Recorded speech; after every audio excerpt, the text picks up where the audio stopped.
The issue of climate change is increasingly becoming a complex problem to which we can no longer turn our backs. The definition of climate change is perfectly set out in the 1997 New York Convention and can be described as an alternation of the climate which is directly or indirectly attributable to human activities, capable of modifying the composition of the planetary atmosphere and which adds to the natural climatic variability observed over similar time intervals.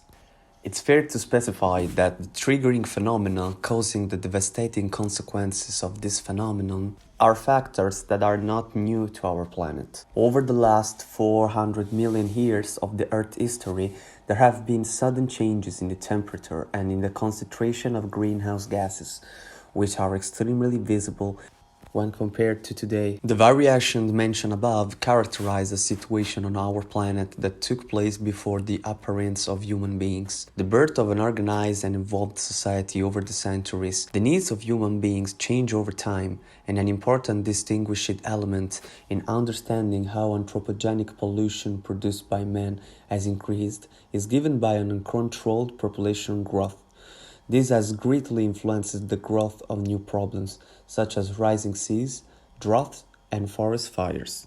Since the human factor became predominant, the Earth's temperatures has risen dramatically, and this warming is directly attributable to the continued release into the atmosphere of climate-altering gases such as carbon dioxide, methane, and nitrogen oxides, greenhouse gases that enhance the Earth's atmosphere's ability to capture long-wave radiation from the ground. CO2 emissions are the main cause of the current climate emergency, as they are responsible for the greenhouse effect that acts on the mechanism that maintain the Earth's temperature. The serious climate emergency, and in particular its frightening consequences for the environment, have pursued the main political institution at international and European level to take action by adopting measures and signing plans and agreements to combat climate change in the hope of stopping or at least slowing down this phenomenon. One of the most important institutions is the Intergovernmental Panel on Climate Change of 1988, which is still in operation today and is the main international body for assessing climate change. Another instrument to combat climate change is the Tokyo Treaty. The agreement, which was signed on 11 December 1997 but only came into force on 16 February 2005, has the protocol's aim of containing and reducing emissions of climate-changing gases, calling on the signatory states to comply with certain objectives to limit and reduce greenhouse gases emissions.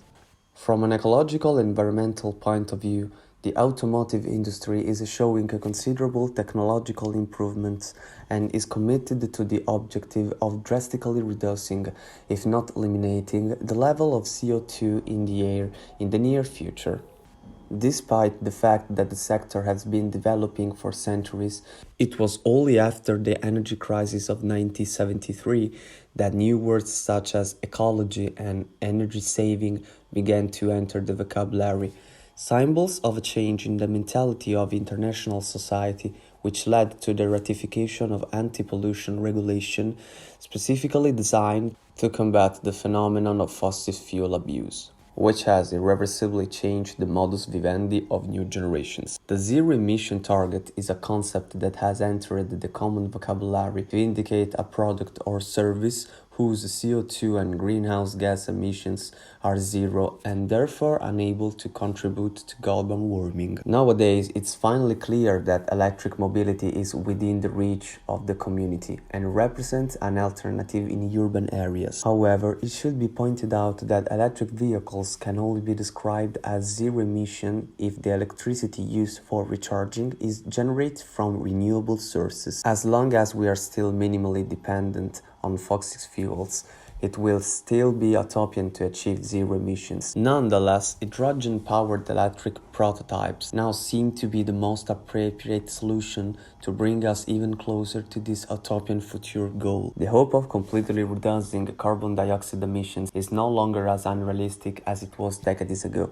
Although this objective can only be achieved by gradually but decisively abandoning dependence on fossil fuels, which, although they have been the fuel for industrial technological acceleration, are now making our planet toxic. Expectation of a complicated future should not distract human beings from this commitment. On the contrary, a further collective effort will be crucial in order to save the planet and the future of our species.